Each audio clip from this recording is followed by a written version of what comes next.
గౌరవం దాంట్లో పెట్టండి.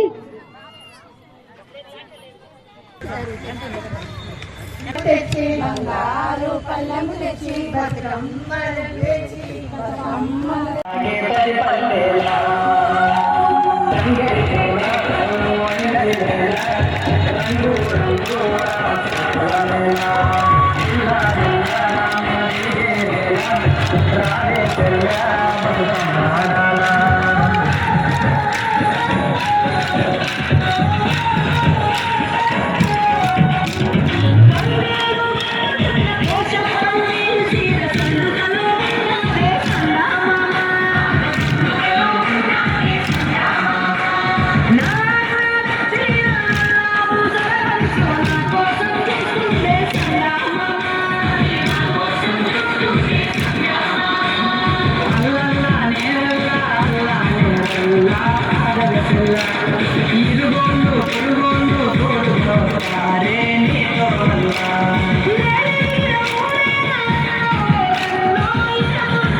ప్రారంభమైంది. ఎంగిలిపూ బతుకమ్మకు ఒక ప్రాధాన్యత ఉంది. పూర్వం నుండి కూడా గ్రామాలలో కూడా ఈ బతుకమ్మ ఆటలు బాగా ఆడేవాళ్ళు. ఇప్పుడు మన ప్రాంతంలో కూడా బతుకమ్మలు బాగా ఆడుతున్నారు. ఏంటంటే మెట్టినింటి నుండి పుట్టినింటికి ఈ బతుకమ్మ అనగానే అత్తవారింటి కాడ నుంచి తల్లిగారింటికి ఆడబిడ్డల్ని తోలుక రావడం జరుగుతుంది. ముఖ్యంగా ఈ గౌరీదేవిని కూడా సంవత్సరానికి ఒక రోజు 9 రోజులు గౌరీదేవిని తీసుకొచ్చి మరి గౌరీదేవికి పూజలు చేస్తూ అందరినీ చల్లంగా చూడాలని, అందరికీ గౌరీదేవి యొక్క ఆశీస్సులు ఉండాలని చెప్పేసి ప్రతిరోజు కూడా గౌరమ్మను చేసి మరి గౌరమ్మకు పూజలు చేసి మరి 9వ రోజు మొదటి రోజు పప్పు బెల్లం, 2వ రోజు అటుకులు, ఈ రకంగా రోజొక తీరుగా 3వ రోజు ముద్దలు, 4వ రోజు నానబియ్యం, 5వ రోజు అట్లు, 6వ రోజు అర్రెం అని చెప్పేసి వెనకట మాట అనేవాళ్ళు. ఇప్పుడు కూడా 6వ రోజు కూడా బతుకమ్మలు చాలా చోట్లల్లో పెట్టారు. 7వ రోజు ఎన్న ముద్దలు, 8వ రోజు ఆ రోజు కూడా ప్రసాదం పెట్టి 9వ రోజు 9 సద్దులు 9 రకాలుగా మన పెళ్ళి అయిన ఆడపడుచుకు ఏ విధంగానైతే ఒడి బియ్యం పోసి అత్తగారింటికి సాగనంపుతామో ఈ గౌరీదేవి కూడా 9 రకాల సద్దులు చేసి ప్రసాదాలు చేసి ఒడి బియ్యం పోసి మరి అమ్మవారికి బతుకమ్మ మీద పెట్టి ఈ గౌరీ దగ్గర వెంప చెట్టు దగ్గర పూజలు చేసి మరి సాగనంపటం పూర్వం నుంచి వస్తున్నటువంటి ఆనవాయితీ. అదే పద్ధతిలో ఇక్కడ మన కోదాడ పట్టణంలో కూడా ఆ విధంగానే కొనసాగుతూ ఉంది.